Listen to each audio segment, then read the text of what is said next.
Salam, peace be upon you. My name is Mohammed Layiq Sediqi, the father of Holophase. Part 13. Winding. Discrete from continuous. Remember the language we are learning. There is one field, phi, the holophase, one continuous cyclic movement from which all of reality unfolds. When phi begins to change, its first derivatives appear, and with them the three dimensions show themselves at once. Time as omega, space as k, and motion as v, built from both. Every higher derivative is a finer question about how phi changes, and each one casts three shadows together: a time shadow, a space shadow, and a motion shadow. These echoes mix and weave into one another, forming the patterns we call fields, particles, bodies, thoughts, and worlds. In this picture, everything that exists is a living tapestry of phi, endlessly echoing through its derivatives and their dimensional shadows.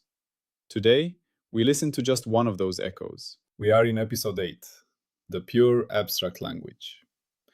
We have entered Book 8.4, Abstract Topology. We have already met sigma, the grammatical boundary where smooth description tears and the language is forced to acknowledge a defect. Today we slow down with one of the most beautiful miracles in this language: how counting emerges from continuity, how the discrete is born from the smooth. Today we discover winding. I want you to hear this not as a dry mathematical trick, but as a deep shift in how you see the relationship between the continuous and the countable. For most of your education, you've probably been shown a sharp divide. On one side lives calculus, smooth curves, gentle changes, flowing fields. On the other lives arithmetic, integers, counting things, 1, 2, 3. They are presented as different worlds, stitched together by formulas, but conceptually far apart. In this part, we will watch that wall dissolve. We will see how simple walking around the loop in a continuous field can give you whole numbers that cannot be smoothed away. Let us begin in the simplest possible setting. Imagine a vast, quiet field with a single ancient clock standing in the center. The clock has no numbers, just a smooth, circular face and a single hand. The hand is free to point anywhere on the circle. This clock face is phi's value space, the circle of phase. Every possible value of phi is just an angle on this circle, one position of the hand. Now imagine you are a walker. You start at the clock, look carefully, and note where the hand is pointing. That starting angle is your reference. Then you leave the clock behind and begin a journey. You walk in a big loop. Maybe you wander through the field, curve to the left, weave to the right, trace a rough circle, and finally return to the place where the clock stands. The whole time you were walking, the value of phi along your path was changing smoothly, like a gentle melody. You did not feel any jumps or discontinuities. Everything flowed. When you return to the clock, you look again at the hand. Now something quietly astonishing has happened. Even though your walk was continuous, and the motion of the hand around its circle was continuous, when you compare the before and after, you can say something discrete. You can say, the hand has made one full turn clockwise, or it has made 2 turns, or it has gone once around the other way, or it has come back to exactly the same angle without an extra turn. You have extracted an integer, -2, -1, 0, 1, 2, from a completely continuous process. You did this by looking at the whole loop, not at any one step. This integer is the winding number. This is the heart of winding. Walk once around a closed loop in space and ask, how many full turns does phi make on its circle while I go around? If the answer is 0, nothing special happened topologically. You walked and phi wiggled, but did not wrap.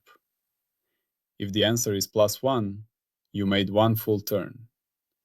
If it is +2, you wrapped twice. If it is -1, you went the other way. In formal language, people sometimes write this as the integral of d phi around the loop equals 2 pi times n, where n is an integer. But for our audio journey, you do not need the symbols. You can simply remember the story. Many small, smooth changes in phi, added along a closed path, can only give you whole numbers of full turns. The continuous sum produces a discrete result. In the holophase language, this is the moment where the alphabet of smooth change learns to count. To understand its role in the language metaphor, let us step back. Up to now, almost everything we have done with phi has been local. We have asked questions like, how fast is phi changing here? How bent is the slope at this point? How is the curvature at this location evolving in time? These are derivative questions. They are like grammar rules about how letters can follow each other inside a very small neighborhood of a sentence. Winding is different. Winding is a global question. It is like walking around an entire paragraph and asking, did this story bring me back to where I started? If so, how many full revolutions did it take to get there? In linguistic terms, winding is a counting grammar. It takes a continuous verb, to change phase smoothly along a path, and turns it into a noun. This path has winding number 3. Think of a city with a roundabout in the middle. You can describe a car's motion by giving its continuous position over time. That is the smooth story. Or you can step back and summarize. That car went around the roundabout twice before taking the exit. That twice is a winding count. It does not care exactly when the driver sped up or slowed down, only that the car completed 2 full loops. In the holophase language, winding plays the same role. It creates stable labels out of flowing processes. These labels are what, later in physics, will look like charges, quantum numbers, and other things you can count. But here, at the pure abstract level, they are just a built-in way of turning continuous motion into discrete identity. Now let us ask the scientific question very plainly. What question does winding actually ask about phi? It asks, as I go around this closed path, how many times does phi cover its own circle? It is a question about the relationship between two loops, the loop you trace out in space and the loop that phi traces out in its value circle. The answer ignores almost everything local. It does not care about how fast phi changes at each point along the path. It does not care about tiny jitters and wobbles as long as phi remains continuous. All it cares about is whether, by the end of the journey, you have made an extra full turn, or 2, or none at all. Notice how different this is from omega and k. Omega asks, how quickly is phi changing in time right here? K asks, how steeply is phi changing across space right here? Winding asks, looking at the whole loop, how many full wraps did we complete? It is a topological question, not a metric one. It survives stretching, squeezing, and bending of the path, as long as you do not tear the field or jump discontinuously. This question has a triple echo in time, space, and motion. From the time perspective, imagine a process that repeats itself over and over, like the swing of a pendulum or the heartbeat we spoke about in earlier parts. You can draw a loop in time, one full period of the process, and ask, how many times does phi complete a full cycle during this period? If it completes exactly 1, you have winding 1 in time. If it completes 2, winding 2. If it completes a half turn and returns only after 2 periods, you may have a more subtle structure, but the basic idea remains. Over one loop of time, how many loops of phase happen? This is the abstract seed of quantized frequencies. The idea that some processes complete integer numbers of cycles over a fundamental period. From the space perspective, imagine drawing a circle in space around a point. As you slowly walk around that circle, sampling phi, you can ask, how many full turns does phi make as I go once around? If the answer is 0, the field is topologically trivial in that region. If the answer is 1, there is a vortex-like defect inside the circle. If the answer is 2, there is a stronger defect, or 2 defects whose windings add up. Space winding detects what is hiding in the middle without ever touching it. It is like walking around the house and counting how many times the music in your headphones goes through a full phrase. From that count alone, you can infer that something with a particular topological character lives inside. From the motion perspective, imagine you are carrying this loop with you as it moves through the field. You can ask, as this loop moves and deforms gently, does its winding number change? The remarkable fact is that as long as the loop does not cross a sigma point, a place where phi becomes undefined or jumps, the winding number stays exactly the same. It is conserved. This conservation is what, in physics, later becomes conservation of topological charge. It means you can move, stretch, twist, and swirl the configuration, and the integer label stays put. Only a dramatic event, a defect entering or leaving the loop, can change it, and even then, it changes in whole steps. So in all three echoes, winding plays the same role. It turns continuous patterns of change into discrete, robust labels that persist under gentle deformation. Let us slow each of these echoes down and feel them more concretely. In the time echo, imagine listening to a machine that hums with a repeating cycle. You record one full period of its behavior, one breath of the system, and ask how many times its internal phase goes all the way around during that breath. A simple pendulum, swinging gently, completes one full swing pattern per period, time winding 1. A more complicated system might oscillate twice inside what you call one period of operation, time winding 2. Your sense of this is the same cycle is really your recognition that an integer number of internal turns has completed. In the space echo, you can think about wind directions on a weather map. If you walk once around the center of a storm and keep track of which way the wind blows at each point, you will find that the arrows of wind direction rotate as you go. If they rotate a full 360 degrees over one loop, you have spatial winding 1. If they rotate twice, winding 2. A calm region with no rotating structure has winding 0. Without doing any calculations in the interior, you can tell that some kind of rotating organization lives there purely from this count. For the motion echo, picture a ring of tiny arrows painted on a flexible band that you carry through a fluid. As you move and twist the band, the arrows tell you the local flow direction. If, after you complete a long journey and close the loop, the arrows have rotated a full turn relative to where they began, your moving loop has picked up a winding. No matter how you shook or distorted the band, as long as you did not tear it or cut it through a defect, the count is the same. This is what it means for winding to be carried as a conserved topological charge through motion. Where does winding live in our master tree of derivatives?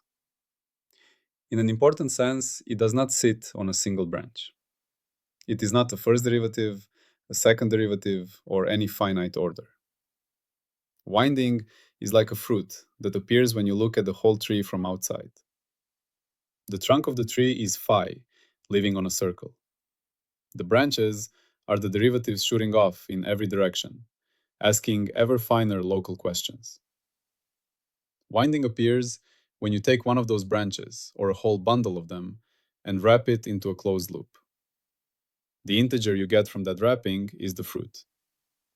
You could climb very high in the tree and still miss the fruit if you never step back to walk around the whole structure. That is why topology feels so different from ordinary calculus. Calculus is about zooming in. Topology is about stepping back and asking global questions. Is this thing knotted? How many holes does it have? How many wraps did we make? Winding is also our first clear bridge from the continuous holophase tree to the discrete world of particles and charges.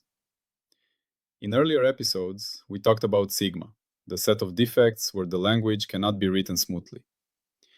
If you draw a small loop around the sigma point and compute the winding number of phi along that loop, you get a discrete integer. That integer is the topological charge of the defect. It tells you how strong the vortex is, or how many times the field is forced to wrap around its circle as you encircle the defect. Try to make phi smooth everywhere inside the loop that encloses a non-zero winding number, and you will fail. Somewhere inside, phi must either be undefined or must jump. That must is a topological necessity, not an accident of equations. The winding number predicts the existence of sigma points and classifies them. It tells you that the continuous story of derivatives is carrying silent, countable labels that no amount of smoothing can remove. If you want to see the technical machinery behind this, homotopy classes, fundamental groups, maps from loops into circles, you can search for Holophase on Zenodo, where the scientific papers behind this audio journey are archived. There you will see the equations that encode exactly how winding numbers arise and how they constrain allowed configurations of phi. For now, stay with the intuitive picture. Continuous field, circular value space, closed path, integer count. What work does winding actually do in the universe's story? It creates identity. In a world where everything is in motion and nothing is fixed, winding offers a way for something to be the same thing over time. An object with a certain winding number cannot change that number smoothly. It cannot slowly drift from 1 to 1.3 to 1.7. It must jump, and that jump can only happen when something singular occurs. A defect collides, annihilates, or is created. This makes winding a carrier of memory. You can disturb the field in many ways. You can shake it, stretch it, let waves pass through. But if you do not tear it, the winding numbers in different regions stay the same. The pattern remembers how many wraps were written, even if everything locally looks different. That kind of memory, memory in the shape rather than the substance, is one of the deepest forms of identity. Now let us talk explicitly about stability and falsifiability, because in the Holophase program, no idea is allowed to float free of test. The bold claim we are making is this.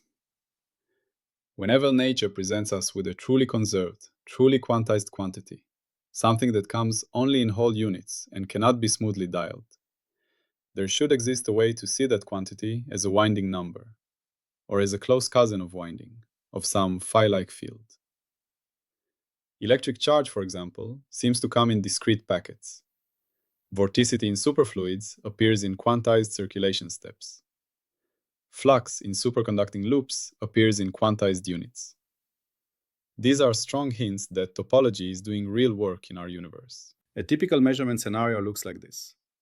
You cool a material into a superconducting state and form a ring.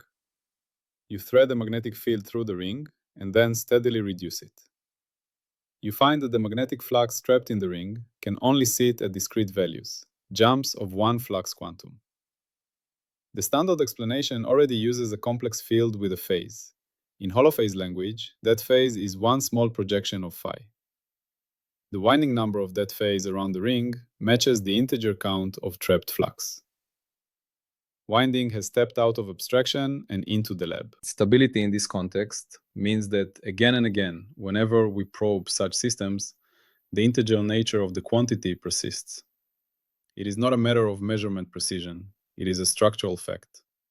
You either have 0 vortices or 1 or 2. You cannot have 1.37 vortices in a simple setting. These discrete identities behave like particles. They can move, collide, annihilate in pairs, but they do so following topological accounting rules. At other scales, you meet the same logic in different clothes. In certain liquid crystals, defects in the orientation of molecules come with integer indices. They can merge and split, but the net index in a region is conserved.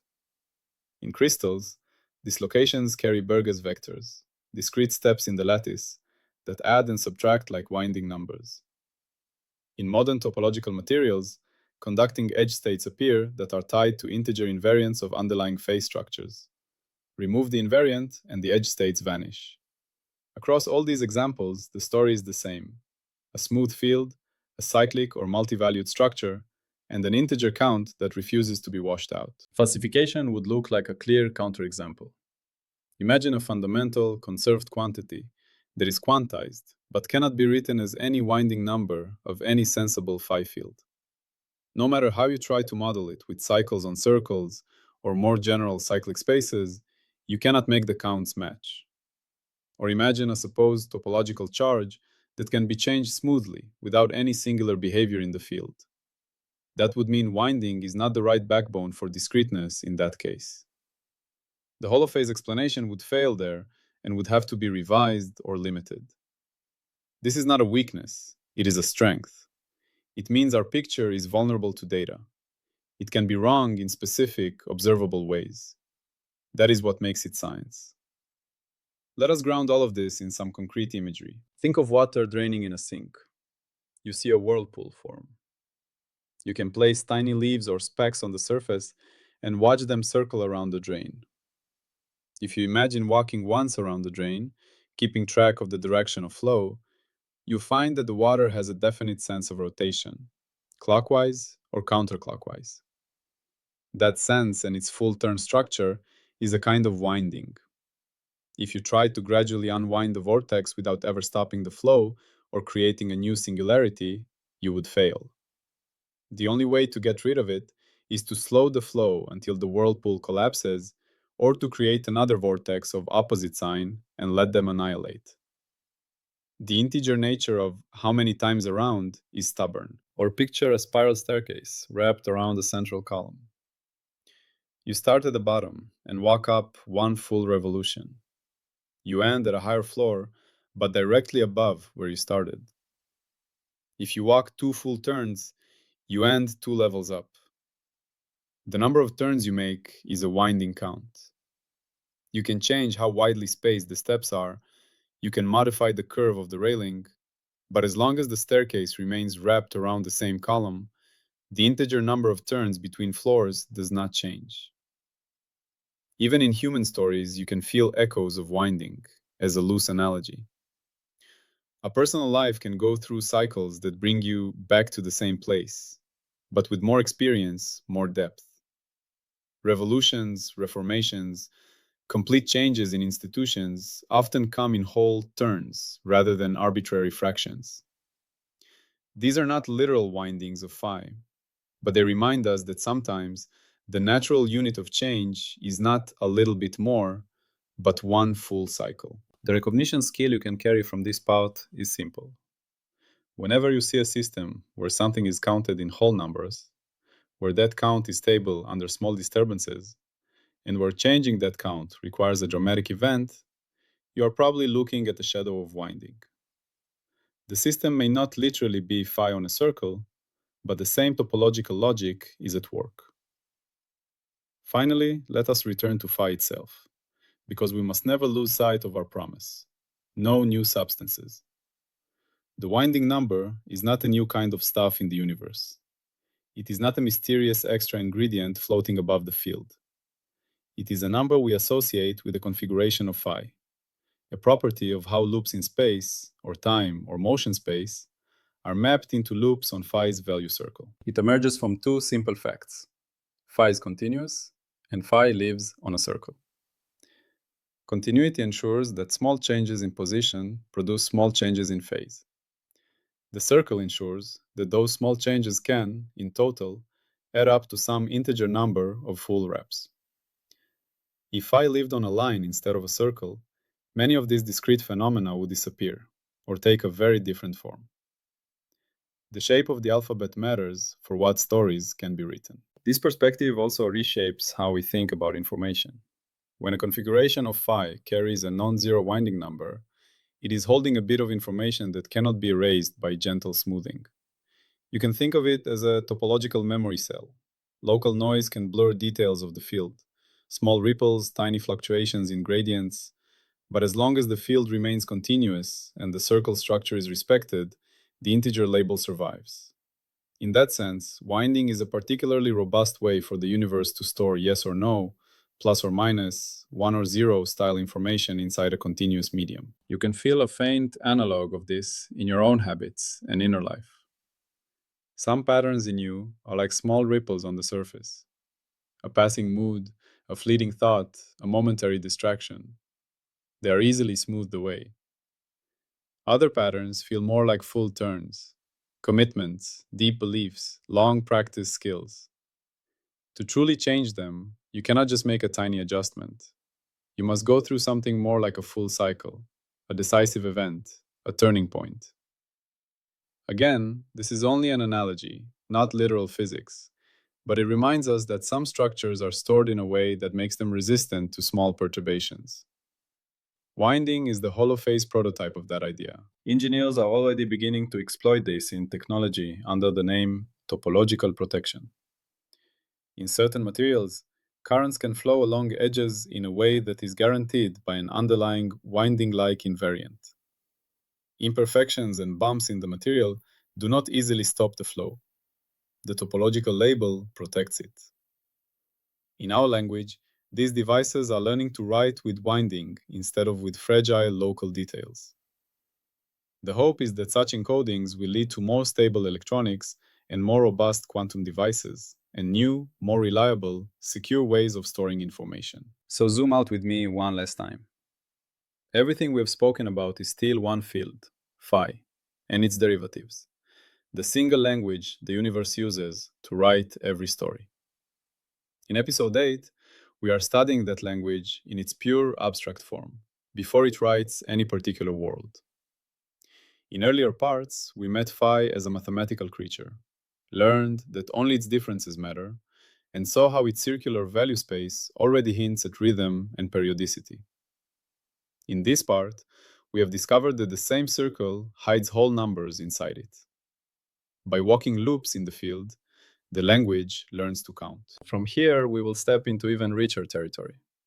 Simple winding numbers can combine into knots and braids, where lines of sigma and their associated charges weave and tangle through space and time. Beyond that lies holonomy, where the path you take leaves a memory even when local derivatives look trivial. Each of these will give us new ways in which the continuous field of phi can carry structure, identity, and information. For now, as you move through your day, watch for full turns. Notice whirlpools in water, spirals in plants, circular motions of crowds, the way days and seasons come round again. Each time you see a cycle complete, remember that inside the continuous flow, there is a quiet act of counting. That counting, in our language, is winding, the discrete heartbeat hidden inside the continuous breath of phi. Salam, and peace be upon you.